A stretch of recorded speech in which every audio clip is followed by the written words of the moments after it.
സ്നേഹം കടലാണ്, അതിൽ വിടരും തിരമാലകൾ നാം.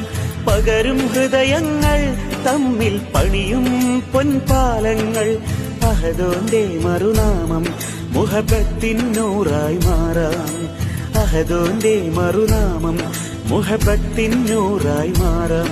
വേഴാമ്പൽ പക്ഷിയായി തേടേണം, സ്നേഹകാലം മേഘജാലം ചൊരിയണം.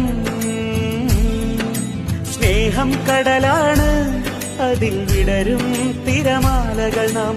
പകരും ഹൃദയങ്ങൾ തമ്മിൽ പണിയും പൊൻപാ